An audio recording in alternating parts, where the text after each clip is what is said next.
Hi friends అందరికీ నేను మీ మనీషా. ఈరోజు మన ఈ వీడియోలో అయితే నేను మీకు ఉప్మా రవ్వతో చేసుకునే స్వీట్ బొబ్బట్లు చూపిస్తున్నానండి. ఒకసారి మీరు కూడా ఇలా ట్రై చేయండి. ఎలా వచ్చాయో నాకు కామెంట్ చేయండి. ఇప్పటివరకు మన ఛానల్ని సబ్స్క్రైబ్ చేసుకోకపోతే సబ్స్క్రైబ్ చేసుకోండి. ఒకసారి చూడండి నేను చేసినటువంటి బొబ్బట్లు ఎంత మెత్తగా ఉన్నాయో. స్వీట్ బొబ్బట్లు అండి ఇవి. లేట్ చేయకుండా ప్రాసెస్లోకి వెళ్దాం. ముందుగా 1 కప్పు వరకు మైదా, 1 కప్పు వరకు గోధుమ పిండి తీసుకుందాం. అందులోకి కొద్దిగా ఉప్పు, అలాగే కలర్ కోసం కొద్దిగా పసుపుని యాడ్ చేసేసుకుందాం. గోధుమ మైదా కలిపేసుకుందాము. రెండు కలిసే విధంగా కలిపేసుకుందాము. నెక్స్ట్ ఇందులోకి కొద్దిగా ఆయిల్ని తీసుకుందాం. ఆయిల్కు బదులుగా మీరు నెయ్యి యూజ్ చేసినా ఏం కాదండి. నెయ్యి తినని వాళ్ళు అయితే ఇలా ఆయిల్ అప్లై చేసేసుకుందాం. ఒకసారి కలిపేసుకుందాం. ఆయిల్ మనం పిండికి పట్టించాలి బాగా. మనకు పిండి అనేది పొడి పొడి అవుతుందండి ఆయిల్ వేయంగానే. ఒకసారి కలిపేసుకున్నాక నెక్స్ట్ ఇందులోకి కొద్దిగా వాటర్ యాడ్ చేసేసుకుంటూ కలిపేసుకుందాం. ఒకేసారి వాటర్ యాడ్ చేయకండి, ఎందుకంటే మనకు మళ్ళీ జోరుగా అయిపోతుంది కాబట్టి కొద్దిగా వాటర్ యాడ్ చేస్తూ కలిపేసుకుందాం. ఫస్ట్ మీరు వాటర్ యాడ్ చేస్తున్నప్పుడు చేతి వేళ్ళలోనే ఆ పిండిని కలిపేస్తూ ఉండండి. తర్వాత నెక్స్ట్ ఒకసారి బాగా ప్రెస్ చేసుకుందాం. ఫస్ట్ అయితే చేతి వేళ్ళ మధ్యనే ఆ పిండిని కలిపేసుకుందామండి, కొద్దిగా వాటర్ యాడ్ చేసేసుకుంటూ. మనం తీసుకున్న పిండి ఈ విధంగా అవుతుంది. నార్మల్గా పూరీకి చపాతీకి ఎలా చేస్తామో అలానండి పిండి తడపడం, కాకపోతే కొద్దిగా మెత్తగా ఉంటే సరిపోతుంది.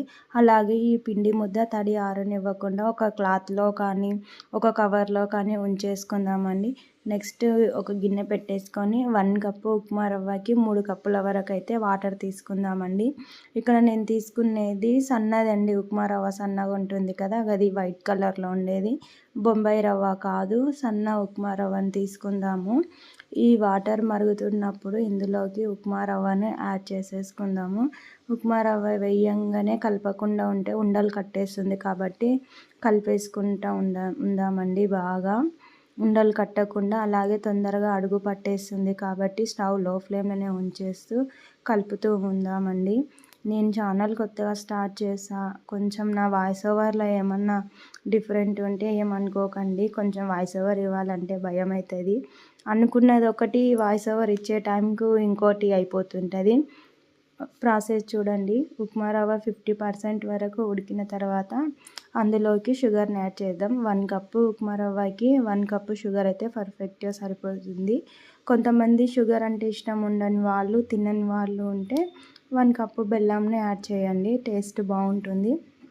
మనం బెల్లం యాడ్ చేయంగానే మనకి ఇంకా జోరుగా అనిపిస్తుంది కాబట్టి స్టవ్ లో ఫ్లేమ్లోనే ఉంచి అడుగు పట్టకుండా కలిపేస్తూ ఉందామండి.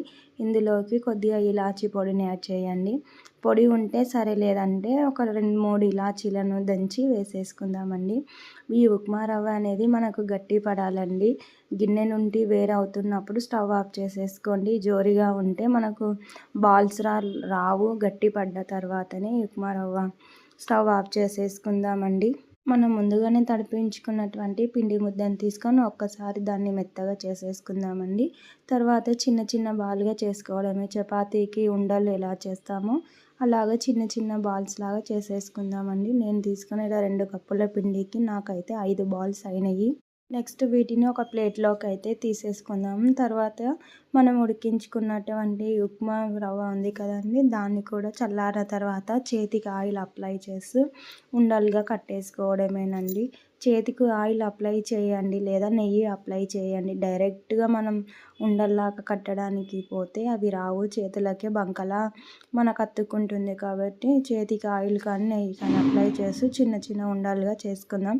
మనం తీసుకున్నటువంటి ఉప్మా రవ్వ స్వీట్ అనేది మనం తీసుకున్న పిండి ముద్ద బాల్స్ కన్నా కొద్దిగా ఎక్కువ ఉండాలి. అలా అయితేనే మనకు పర్ఫెక్ట్గా ఉంటుంది, లేదంటే మనకు చపాతీలా అనిపిస్తుంది, స్వీట్ అంత అనిపించదు. కాబట్టి బాల్స్ కొద్దిగా ఎక్కువ తీసుకోండి. ఈ స్వీట్ బాల్స్ ఇవి కూడా నాకు 5 అయినాయండి, కరెక్ట్గా సరిపోయినాయి.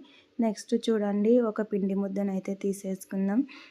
నార్మల్గా మనం బొబ్బట్లు ఎలా చేస్తామో అలాగేనండి ప్రాసెస్, కాకపోతే అక్కడ శనగబ్యాళ్ళు బెల్లం వాడతాం కదా, ఇక్కడనేమో ఉప్మా రవ్వ చక్కెర వాడుతున్నాం. మనము చిన్నగా పూరి సైజులో ప్రెస్ చేసేసుకుని అందులోకి స్వీట్ బాల్ని పెట్టేసుకోవడమే. వాటిని అన్నింటిని క్లోజ్ చేసేసి పైన ఉన్న ఎక్స్ట్రా పిండిని అంతా తీసేద్దామండి.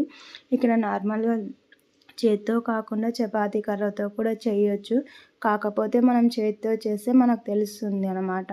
స్వీట్ అనేది ఎక్కడ ఉంది, ఎక్కడ లేదు, లోపల ఒకే సైడ్ స్వీట్ ఉందా, లేదంటే మధ్యలోనే స్వీట్ ఉందా మనం పెట్టినదని తెలుస్తుంది. నేనైతే ఎప్పుడు చేత్తోనే చేస్తాను. మెల్లిగా ప్రెస్ చేసేసుకుందామండి. చేతికి ఆయిల్ పెట్టేసుకొని ఆయిల్ కొద్దిగా ఎక్కువ పెట్టేసుకోండి, లేదంటే మన చేతికి అతుక్కుంటుంది. లోపల ఉన్న స్వీట్ అనేది బయటికి వచ్చినా మన చేతికి అతుక్కోదు, కొద్దిగా ఆయిల్ ఎక్కువ ఉండడం వల్ల. ఈ విధంగా మెల్లిగా చేతులతోనే ప్రెస్ చేద్దామండి. నార్మల్గా మనకు చిన్న పూరి సైజ్ వచ్చే వరకు ప్రెస్ చేసేసుకుందామండి. నెక్స్ట్ ప్రాసెస్ వచ్చేసి నెక్స్ట్ కాల్చడమేనండి. నెమ్మదిగా తీస్తూ పెన్నం పైన వేద్దాం. పెన్నం పైన వేసినప్పుడు అడుగు భాగంలో ఆయిల్ ఉండేలా చూడండి, లేదంటే మనం తీసుకున్నటువంటి లోపల ఉన్నటువంటి ఉప్మా రవ్వ స్వీట్ బయటికి వచ్చేస్తుంది, అలాగే పెన్నంకి అతుక్కుంటుంది. కాబట్టి కొద్దిగా ఆయిల్ అప్లై చేయండి. స్టవ్ లో ఫ్లేమ్లోనే ఉంచేసి అలాగే పైన కూడా కొద్దిగా ఆయిల్ని వేసేద్దాము. ఒక్కసారి కాలిందో లేదో చెక్ చేసుకుందామండి. మెల్లిగా దాన్ని తిప్పేసుకుందాము.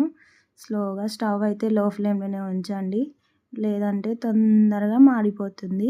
ఇక్కడ నేను మీకు ఇంకోటి కూడా చూపిస్తున్నాను చూడండి. మనం ఒకటి చేసేలోపు ఇంకొకటి కాలిపోతుంది. స్టవ్ లో ఫ్లేమ్లోనే ఉంచేసి చేసుకుంటే ఇంకొకరి హెల్ప్ లేకుండా ఉంటుంది. ఇంతేనండి, ఈ స్వీట్ బొబ్బట్లు, ఉప్మా రవ్వతో చేసే స్వీట్ బొబ్బట్లు చాలా అంటే చాలా బాగుంటాయి. కొంచెం మన ఛానల్ని కూడా సబ్స్క్రైబ్ చేసుకోండి. ఇంకా ఇలాంటి మంచి మంచి వీడియోలు వస్తూ ఉంటాయి, సబ్స్క్రైబ్ చేసుకుంటే. బాయ్ అండి.